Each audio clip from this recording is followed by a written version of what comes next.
साथियों,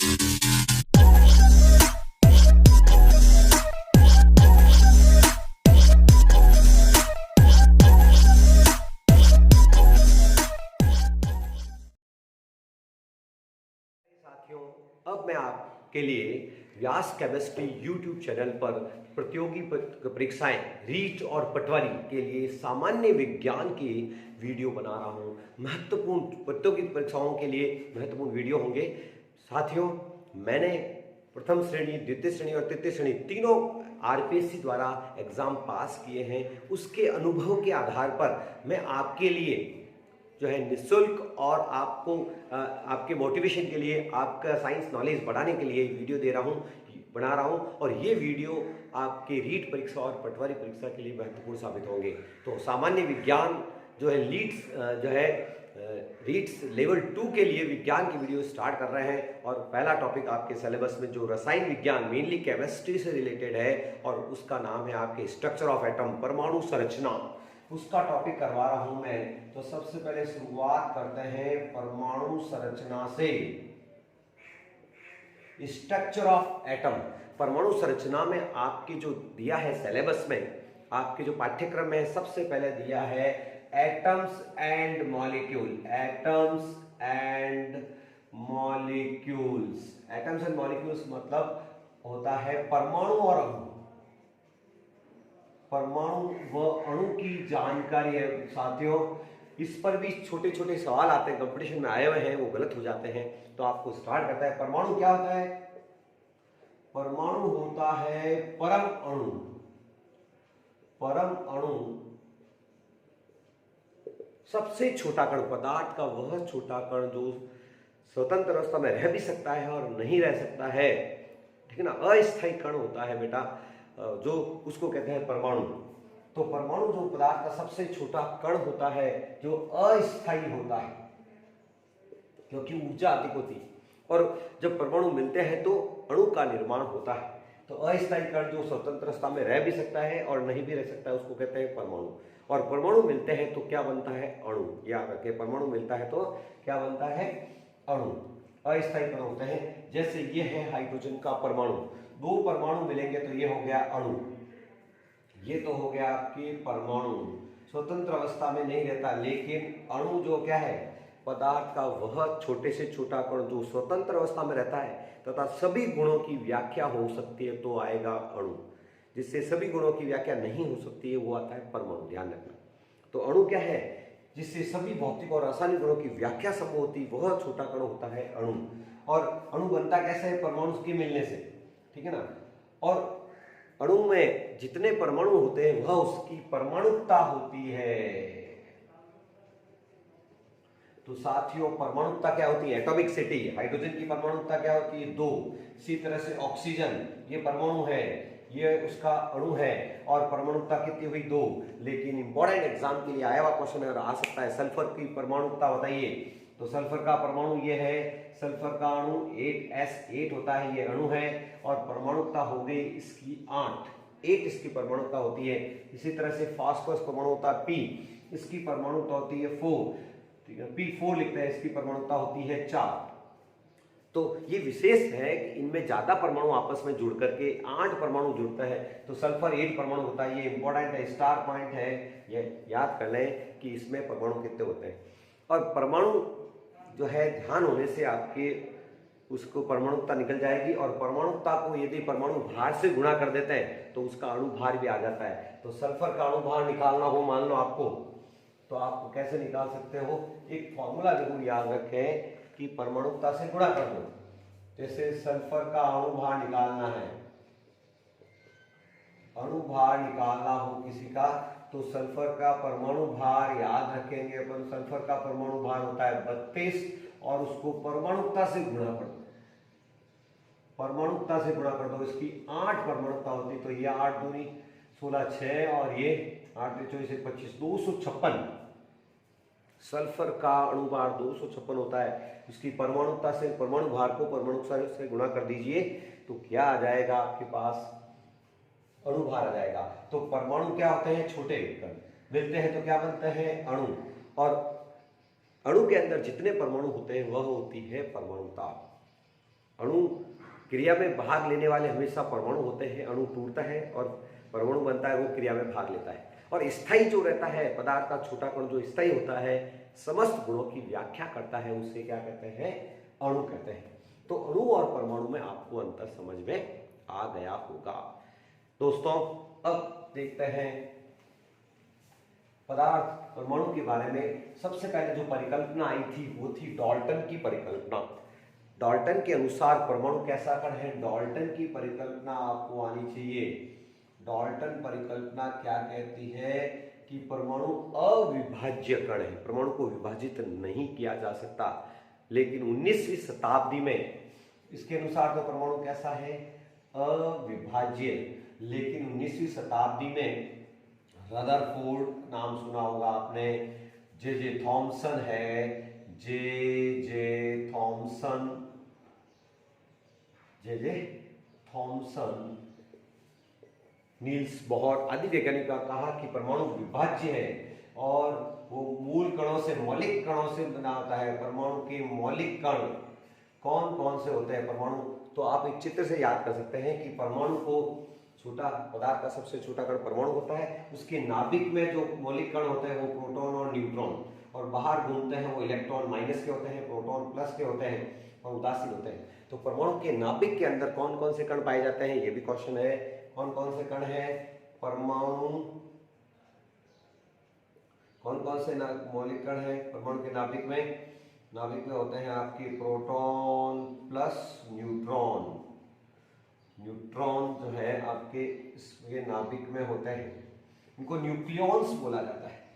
न्यूक्लियॉन क्या है, प्रोटॉन और न्यूट्रॉन जो न्यूक्लियस में होते हैं, इसलिए न्यूक्लियॉन शब्द भी काम में लेते हैं। और बाहर क्या घूमते हैं, इलेक्ट्रॉन। तो परमाणु के मौलिक कण कौन कौन से होते हैं, प्रोटॉन, न्यूट्रॉन, इलेक्ट्रॉन। प्रोटॉन को दिखाते हैं 1h1 से, 1h1। न्यूट्रॉन होता है यहाँ 0, इसके यहाँ आवेश आता है 1। जो उदासीन कण होता है इस पे आवेश 0 होता है, वो है न्यूट्रॉन। और इलेक्ट्रॉन होता है -1 0, जिसका भार नगण्य होता है, लगभग 0 के बराबर भार है। इनका तो इकाई भार है, ठीक है ना। और इस न्यूट्रॉन, इलेक्ट्रॉन का इतना कम भार होता है, आप देख लीजिए वेट, अब इसका किलोग्राम में इलेक्ट्रॉन का भार पूछा हुआ है, 9.1 × 10 की घात -31 किलो। 9.1 × 10 की घात -31 मतलब 10 की घात -31 मतलब 1 या 31 जीरो, तो बहुत छोटा होता है, इसलिए इसको नगण्य भार मानते हैं। यूं से आपको समझ में नहीं आता है तो आप ध्यान दीजिए कि कोई भी आप ध्यान रखना तत्व X हो तो उसके यहाँ तो अपन लिखेंगे P यानी प्रोटॉनों की संख्या, इसी को कहते हैं Z यानी परमाणु क्रमांक। नाभिक में जो प्रोटॉन होते हैं उसी को परमाणु क्रमांक कहा जाता है और वो होते हैं धनावेशित प्रोटॉन। और यहाँ लिखा जाता है A का मतलब है द्रव्यमान संख्या। ये द्रव्यमान संख्या प्रोटॉन न्यूट्रॉन का जो भार होता है इसी को कहते हैं A, द्रव्यमान संख्या। क्या कहते हैं, द्रव्यमान संख्या भी कह सकते हो आप, या फिर इसको कहते हैं परमाणु भार। परमाणु भार, परमाणु भार आ जाएगा प्रोटॉन न्यूट्रॉन का भार, और प्रोटॉनों की संख्या निकाल दो तो न्यूट्रॉन की संख्या आ जाएगी A - Z से। न्यूट्रॉन निकालना हो तो इसमें से इसको लेस कर दीजिए, न्यूट्रॉन्स आपके निकल जाएंगे। न्यूट्रॉनों की संख्या आप निकाल सकते हैं किसी की, ठीक है ना। तो अब आप परिभाषा दे सकते हैं कि ऐसा कण जिस पर इकाई धनावेश, ये धनावेश होता है, ये ऋणावेश होता है, देख लीजिए। इकाई धनावेश वाला कण क्या, प्रोटॉन, और उदासीन कण होता है ये, और इलेक्ट्रॉन क्या होता है, इकाई ऋणावेश, और भार नगण्य होता है। भार आपसे पूछेंगे इलेक्ट्रॉन का भार बताइए, 9.1 × 10 की घात -31, लेकिन इतना छोटा है कि इसको 0 मान सकते हैं अप्रॉक्स, लगभग। इसका होता है इकाई भार। और आवेश इसमें होता है धनावेश। प्रोटॉन कैसा कण है, धनावेशित। ये कैसा है, उदासीन कण। और ये कैसा है, इलेक्ट्रॉन, ऋणावेशित, माइनस। कैसा कण है, माइनस, ऋणावेश। और कितना आवेश होता है, प्रोटॉन और जो न्यूट्रॉन, उस पर आवेश समान और विपरीत होता है। तो आपसे आवेश पूछेंगे, इलेक्ट्रॉन पर आवेश होता है तो 1.6 × 10 की घात -19 कूलम। एक इलेक्ट्रॉन पर आवेश चार्ज कितना होता है बताना है तो आप आराम से बता सकते हैं। दोस्तों खोजकर्ता के नाम भी आने चाहिए। प्रोटॉन की खोज किसने की थी, तो इसमें आना चाहिए गोल्डस्टाइन। गोल्डस्टाइन जो है उसने प्रोटॉन की खोज की थी। न्यूट्रॉन की खोज जेम्स चैडविक जेम्स चैडविक। और इलेक्ट्रॉन की खोज किसने की थी? तो जे जे थॉमसन। तो प्रोटॉन न्यूट्रॉन इलेक्ट्रॉन पे भार इकाई आवेश, न्यूट्रॉन पर इकाई भार लेकिन आवेश जीरो। प्रोटॉनों की संख्या, न्यूट्रॉन में प्रोटॉन जो है बिल्कुल जीरो, इसमें आपके आवेश ही होता है केवल, और ये होता है हाइड्रोजन, इसमें आपके इकाई धनावेश होता है। ओके, तो परमाणु जो है 3 मौलिक कणों से मिलकर बना होता है, प्रोटॉन, न्यूट्रॉन, इलेक्ट्रॉन। और किसी में भी प्रोटॉन, न्यूट्रॉन, इलेक्ट्रॉन निकालने हो तो आपको आराम से इससे निकाल सकते हैं। न्यूट्रॉन निकालने के लिए इसमें से जेड कर दीजिए। तो एक एग्जांपल ले लेते हैं कि किसी में इसमें कितने प्रोटॉन हैं, कितने इलेक्ट्रॉन हैं, उसका फायदा आपको समझ में आ जाएगा। आपको समस्थानिक का ज्ञान हो जाएगा, आप समभारिक के बारे में जान जाएंगे, और आप सम न्यूट्रॉनिक क्या होता है उसकी भी इंफॉर्मेशन आपको मिल जाएगी। तो साथियों, किसी में प्रोटॉन, न्यूट्रॉन, इलेक्ट्रॉन निकालने हो, कुछ दिया हुआ आ सकता है कि प्रोटॉन कितने, इलेक्ट्रॉन कितने हैं, प्लस माइनस वाला आए तो भी घबराना नहीं। प्लस माइनस वाला आएगा तो चलेगा कि मान लीजिए C6H12 लिखा, इसमें प्रोटॉन, न्यूट्रॉन, इलेक्ट्रॉन बताने हो तो आसानी से आप बता सकते हैं। प्रोटॉन क्या होता है? परमाणु क्रमांक होता है, तो वो हमेशा यहाँ लिखा जाता है। प्रोटॉनों की संख्या ये P, या इसी को कहते हैं Z, ये होता है 6। और दोस्तों, जितने प्रोटॉन होंगे उतने ही इलेक्ट्रॉन होंगे, तो ये इलेक्ट्रॉन भी, प्रोटॉन 6 है, प्लस के 6 है तो माइनस भी उतना ही होगा। और न्यूट्रॉन निकालने के लिए आपको बताया था n बराबर a माइनस जेड, ए ये रहा, जेड ये रहा, तो 12 a माइनस जेड मतलब 12 में से 6 जाएंगे तो 6। तो प्रोटॉन भी 6, न्यूट्रॉन भी 6, इलेक्ट्रॉन भी 6। तो आप किसी में भी प्रोटॉन, न्यूट्रॉन, इलेक्ट्रॉन आप खुद बता सकते हैं कि कितने प्रोटॉन होंगे, कितने न्यूट्रॉन होंगे। जैसे एक एग्जाम्पल अपन और लेते हैं जिसमें प्लस माइनस लिख देते हैं। जैसे यहाँ लिख दिया मैंने आपके 16, 32 और 2 माइनस। अब आपको प्रोटॉन, न्यूट्रॉन, इलेक्ट्रॉन पूछे, प्रोटॉन, न्यूट्रॉन, इलेक्ट्रॉन, तो प्रोटॉन तो परमाणु क्रमांक जो हमेशा यहाँ नीचे लिखेगा ये फिक्स होता है, ये बदलता नहीं है। प्रोटॉन त्याग थोड़ी सकते हैं, इलेक्ट्रॉन त्यागते हैं, तो प्रोटॉन हमेशा होंगे 16। न्यूट्रॉन कितने होंगे? 32 में से 16 जाएंगे तो ये भी 16। लेकिन इलेक्ट्रॉन 2 माइनस का क्या मतलब है कि उसने 2 ग्रहण कर लिए, 2 इलेक्ट्रॉन बाहर से लिए हैं। माइनस का बात है जब बाहर से इलेक्ट्रॉन लेते हैं, तो 2 जोड़ दीजिए आप, 16 में प्रोटॉन उतने इलेक्ट्रॉन होने चाहिए, लेकिन यहाँ -2 इसका मतलब 2 लिए हैं, तो ये 18 हो जाएंगे इलेक्ट्रॉन्स। कितने हो जाएंगे? 18 हो जाएंगे। ये 16 कैसे आए? तो आपको पता चल गया, 32 में से 16 जाएंगे तो 16 ही तो आएंगे ना, n बराबर a माइनस जेड। तो किसी पे माइनस आए तो आपको इलेक्ट्रॉन ग्रहण करवाने हैं, प्रोटॉन तो कभी बदलते ही नहीं है। दोस्तों, ये चीज जिसको आती है वो क्या सीख जाएगा, उसको समस्थानिक का नॉलेज हो जाएगा। समस्थानिक क्या होते हैं, समभारिक क्या होते हैं, और सम न्यूट्रॉनिक क्या होते हैं, वो आपको नॉलेज होना चाहिए। तो आपको अब 3 शब्दों के बारे में, 3 नई चीज़ों के बारे में बताने वाला हूँ। जो इम्पोर्टेंट वीडियो है, ये रीट एग्जाम में नॉर्मल चीज़ें आती है साइंस की, लेकिन सामान्य ज्ञान होना चाहिए। तो क्या है, देखिए दोस्तों, क्या कहते हैं इनके, कभी कभी इंग्लिश शब्द भी आपको आने चाहिए। तो समस्थानिक, समस्थानिक को पहचानने का किसको कहते हैं? आइसोटॉप्स। क्या कहते हैं? Isotope, isotopes, isotopes. फिर होता है समभारिक को पहचानना, समभारिक, सम न्यूट्रॉनिक, आइसोटॉनिक कहते हैं, सम न्यूट्रॉनिक इसको कहते हैं, आइसोटॉनिक भी कहते हैं, सम न्यूट्रॉनिक, जिसमें न्यूट्रॉन समान होते हैं। सम मतलब समान, नाम से। समस्थानिक का मतलब है आवर्त सारणी में उसका वही स्थान, मतलब उसका परमाणु क्रमांक, प्रोटॉनों की संख्या तो समान होगी लेकिन इलेक्ट्रॉन या द्रव्यमान संख्या अलग होगी, उसको कहते हैं समस्थानिक। तो आप पहचान सकते हैं, देखना 1H1 हाइड्रोजन है, एक ही एलिमेंट, एक ही तत्व के वे भिन्न भिन्न परमाणु जिसमें प्रोटॉनों की संख्या समान हो। प्रोटॉन समान का है, ये देखो प्रोटॉन 1 1 और 1, लेकिन भार अलग है, इसका 1 भार है, इसका 2 है, इसका 3 है। तो हाइड्रोजन के 3 समस्थानिक होते हैं। इस पहले को तो कहते हैं प्रोटियम, प्रोटियम। ये होता है आपके ड्यूटीरियम, जिसको भारी हाइड्रोजन कहते हैं। भारी हाइड्रोजन ये होती है 1H। भारी हाइड्रोजन का सिंबल क्या है? ठीक है ना, 2H1। और ये होती है ट्राइट्रियम, ट्राइट्रियम। ये होती है रेडियोस्थानिक, जो है रेडियो समस्थानिक। रेडियो आइसोटोप कौन सा है? रेडियो आइसोटोप होता है। रेडियो आइसोटोप क्या होता है? जो अस्थायी होते हैं, जिनसे अल्फा बीटा गामा किरण निकलते रहते हैं, वो रेडियो समस्थानिक कहलाते हैं, जो रेज निकलते हैं। इसका ट्राइट्रियम का उपयोग हृदय रोगों के उपचार में, हृदय में हार्ट के अंदर पानी भर जाए उसका पता लगाने के लिए हाइड्रोजन के कौन सा समस्थानिक काम में आता है? ट्राइट्रियम।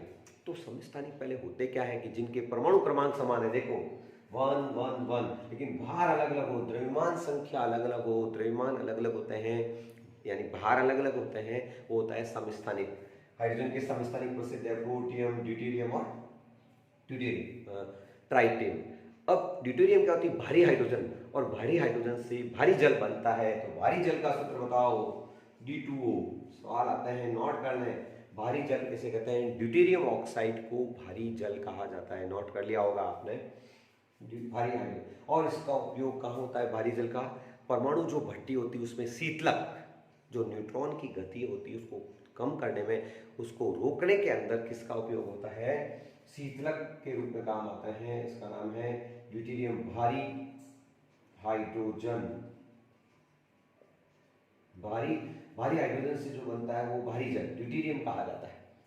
इसका उपयोग रिएक्शन अभिक्रियाओं को जो है पता लगाने में, क्रियाविधि उसमें भी होता है। तो भारी हाइड्रोजन जो मुख्य उपयोग है, मंदक मतलब है कोई चीज आ रही है, ठीक है ना, मंदक के रूप में इसका उपयोग, उसको न्यूट्रॉन की गति को कम करने में भी इसका उपयोग होता है। वो भारी हाइड्रोजन होती है ड्यूटेरियम, ये भारी हाइड्रोजन का फॉर्मूला है।